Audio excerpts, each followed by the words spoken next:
نحمده ونصلي ونسلم على رسوله الكريم اما بعد فاعوذ بالله من الشيطان الرجيم بسم الله الرحمن الرحيم من خشي الرحمن بالغيب وجاء بقلب منيب ادخلوها بسلام ذلك يوم الخلود لهم ما يشاءون فيها ولدينا مزيد. جو رحمان سے بن دیکھے ڈرا اور رجوع کرنے والا دل کے ساتھ آیا ان سے فرمایا جائے گا سلامتی کے ساتھ جنت میں داخل ہو جاؤ، یہ ہمیشہ رہنے کا دن ہے. ان کے لیے جنت میں وہ تمام چیزیں ہوں گی جو وہ چاہیں گے اور ہمارے پاس اس سے بھی زیادہ ہے. ان تین آیات کا مختصر خلاصہ یہ ہے کہ اللہ رب العالمین نے ارشاد فرمایا کہ جو شخص اللہ کے عذاب کو دیکھے بغیر اس سے ڈرتا اور اللہ کی اطاعت کرتا ہے اور ایسے دل کے ساتھ آتا ہے کہ جو اخلاص مند ہے، اطاعت گزار ہے، صحیح العقیدہ ہو. یعنی کون سا دل کہ جس میں اطاعت ہو، صحیح العقیدہ ہو اور اخلاص ہو. فرمایا ایسے لوگوں سے قیامت کے دن فرمایا جائے گا کہ بے خوف و خطر امن اور اطمینان کے ساتھ جنت میں داخل ہو جاؤ، نہ تمہیں عذاب ہوگا اور نہ تمہاری نعمتیں زائل ہوں گی. یہ جنت میں ہمیشہ رہنے کا دن ہے، اب نہ فنا ہے اور نہ موت. تو علماء کہتے ہیں اس سے معلوم ہوا کہ جنتی لوگوں کا بہت عزت اور عظمت کے ساتھ جنت میں داخلہ ہوگا. یعنی کیسے ان کو عزتیں اور عظمتیں دی جائیں گی اور پھر وہ جنت میں داخل ہوں گے. اور اللہ فرماتا ہے کہ اہل جنت جو طلب کریں گے ہمارے پاس اس سے بھی زیادہ ہے. اس سے بھی زیادہ کیا ہے؟ تو یہاں علماء کہتے ہیں زیادہ سے مراد اللہ رب العالمین کا دیدار اور اس کی تجلی ہے کہ جس سے جنتی لوگ ہر جمعے کے دن ان کو دار کرامت میں نوازا جائے گا. یعنی اللہ کا دیدار جنتیوں کو کرایا جائے گا. یہ جنتیوں کے لیے اللہ کے ہاں سب سے بڑی یعنی نعمت ہے. پھر آگے کیا ارشاد فرمایا سنیے، وَكَمْ أَهْلَكْنَا قَبْلَهُمْ مِنْ قَرْنٍ هُمْ أَشَدُّ مِنْهُمْ بَطْشًا فَنَقَّبُوا فِي الْبِلَادِ هَلْ مِن مَّحِيصٍ. اور ان سے پہلے ہم نے کتنی قوموں کو ہلاک فرما دیا، وہ گرفت میں ان سے زیادہ سخت تھی تو انہوں نے شہروں میں کوشش کی کہ کیا کوئی بھاگنے کی جگہ ہے. اس سے پہلی جو آیات تھی جو آپ نے سماعت کی تھی کہ اس میں جہنم کے دردناک عذاب سے ڈرایا گیا تھا. اب یہاں سے دنیا میں آنے والے عذاب سے کفار مکہ کو اللہ تعالیٰ ڈرا رہا ہے. چنانچہ اس آیت کا خلاصہ یہ ہے کہ اے پیارے حبیب صلی اللہ تعالیٰ علیہ وسلم، کفار مکہ سے پہلے اپنے رسولوں کو جھٹلانے والی کتنی قوموں کو ہم نے ہلاک کر دیا.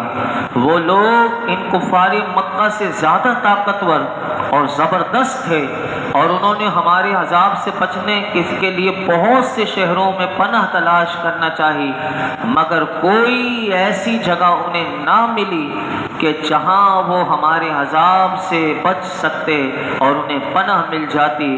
تو کفار مکہ کو چاہیے کہ وہ سابقہ امتوں کے طرز عمل پر چلنے سے باز رہیں، ورنہ ان کا انجام بھی ان جیسا ہو سکتا ہے. پھر اللہ تعالیٰ آگے ارشاد فرماتا ہے، ان فی ذلک لذکر لمن کان لہ قلب او القى السمع وهو شہید. بے شک اس میں نصیحت ہے جو دل رکھتا ہو یا کان لگائے اور وہ متوجہ ہو. یعنی اس صورت میں اللہ فرماتا ہے کہ سابقہ امتوں کی ہلاکتوں کا جو بیان ہوا ہے کہ اس میں سے بے شک اس کے لیے نصیحت ہے کہ جو حق قبول کرنے والا دل رکھتا ہو یا قرآن اور نصیحت کو توجہ سے سنے اور دل اور دماغ سے متوجہ اور حاضر رہے.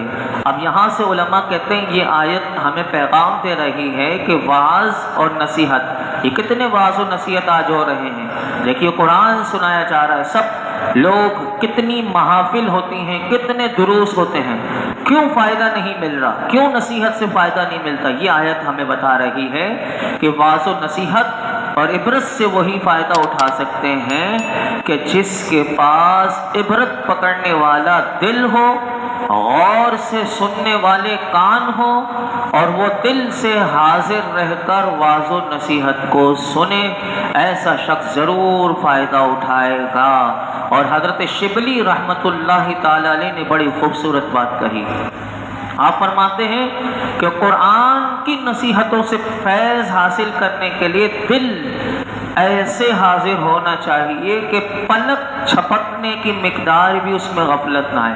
یعنی قرآن کی نصیحت جب اس کو اثر کرے گی کہ یہ پلک جھپکنے کی مقدار بھی اس کا دل غفلت میں نہ جائے، تو پھر اسے نصیحت قرآن سے جو اللہ پیغام دے رہا ہے وہ ضرور ان نصیحتوں سے فائدہ اٹھا سکتا ہے۔ پھر اللہ تعالیٰ آگے ارشاد فرماتا ہے وَلَقَدْ خَلَقْنَا السَّمَاوَاتِ وَالْأَرْضَ وَمَا بَيْنَهُمَا فِي سِتَّةِ أَيَّامٍ وَمَا مَسَّنَا مِن لُغُوبٍ، بے شک ہم نے آسمانوں و زمینوں کو جو کچھ ان کے درمیان میں 6 دن میں بنایا اور ہمیں کوئی تھکاوٹ نہ ہوئی۔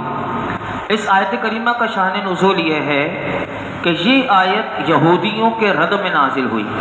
یہودی یہ زبان سے بکواس کیا کرتے تھے، سنیے۔ یہودی یہ کہتے تھے کہ اللہ تعالیٰ نے آسمان اور زمین اور ان کے درمیان جو کچھ موجود کائنات کو 6 دن میں بنایا، کہ جس میں سے پہلا دن اتوار کا ہے اور آخری دن جمعے کا ہے۔ پھر وہ کہنے لگے معاذ اللہ، اللہ تھک گیا اور ہفتے کے دن اس نے عرش پر لیٹ کر آرام کیا۔ یہ اللہ کی شان میں انہوں نے بڑی گستاخی کی۔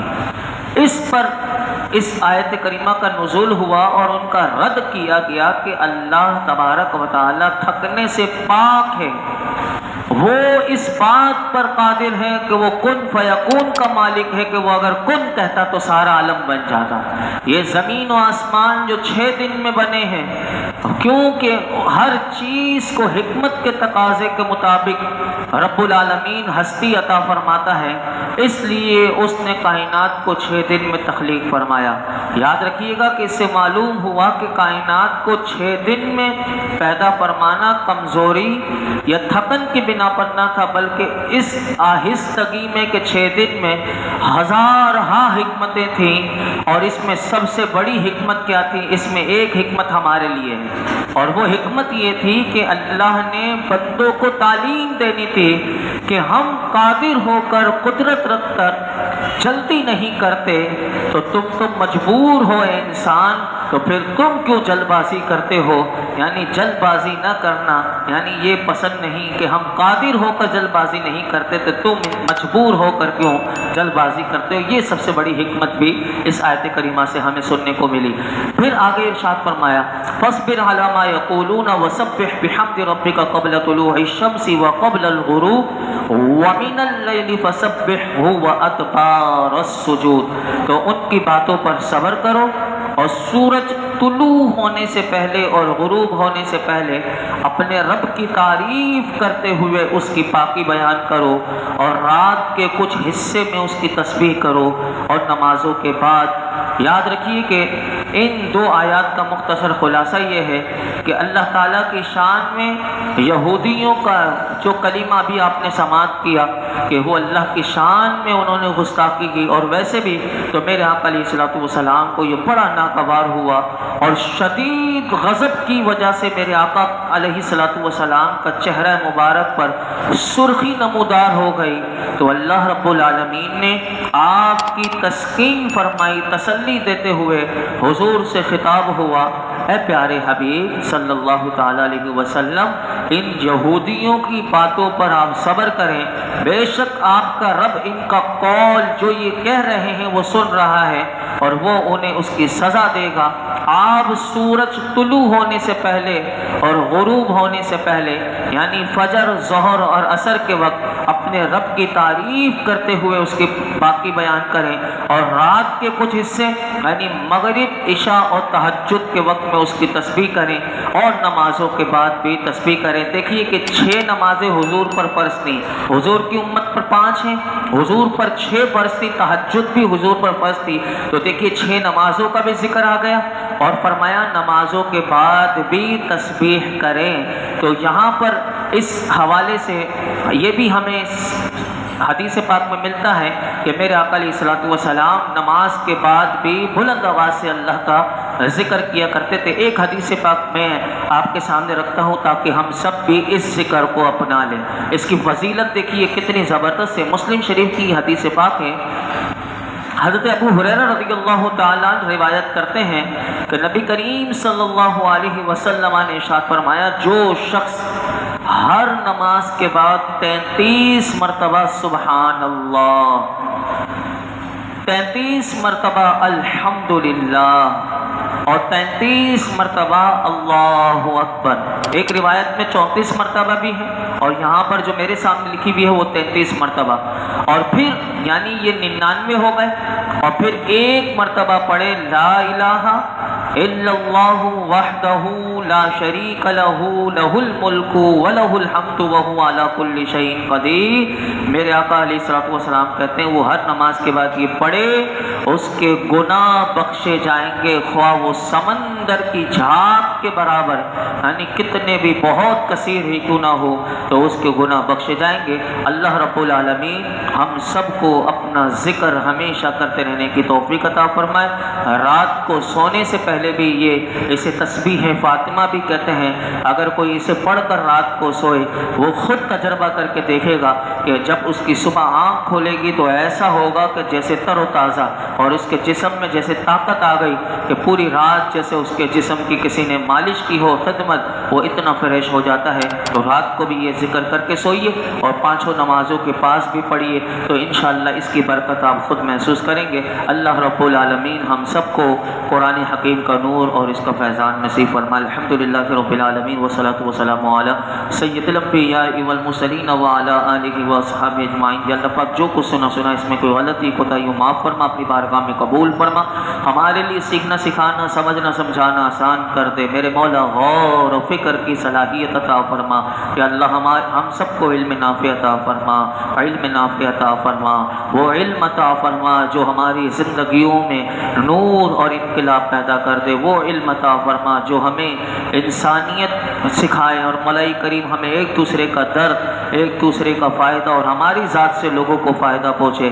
اس علم سے ہم تیری پناہ مانگتے ہیں کہ جس سے مولا کریم ہم شیطان کے راستے پر چل پڑے، ہم اس علم سے پناہ مانگتے ہیں۔ اے اللہ ہر قسم کی برائی سے، گمراہی سے، بدبختی سے، زوال نعمت سے، تیری ناشکری سے، ہٹ دھرمی سے اور سرکشی سے ہم تیری پناہ مانگتے، اپنی پناہ عطا فرما، ہم سب کو اپنا فضل و کرم عطا فرما۔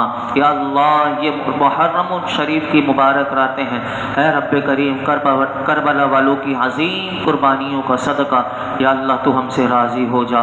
بابا فرید مسعود گنج شکر رحمت اللہ تعالی علیہ جن کا عرس پاک ہے، نوری شاہ بابا اور کئی عظیم ہستیوں کا عرس پاک ہے، مولا ان عظیم ہستیوں کا صدقہ ہمیں عبادتوں کی لذتیں عطا فرما، سجدوں کی لذت دے دے، اخلاص یقین کا نور دے دے، ہماری زندگیاں پاکیزہ بنا دے، گناہوں سے نفرت دے دے، ہمارے ماں باپ کی ساری امت مسلمہ کی بے حساب مغفرت فرما۔ آج تک ہم نے جتنی دعائیں کی ہیں آئندہ کریں گے، پروردگار عالم شب جمعہ کا صدقہ ہماری تمام دعاؤں کو قبول فرما۔ وصلی اللہ تعالی علی خیر خلق محمد وعلی آلہ وصحبہ۔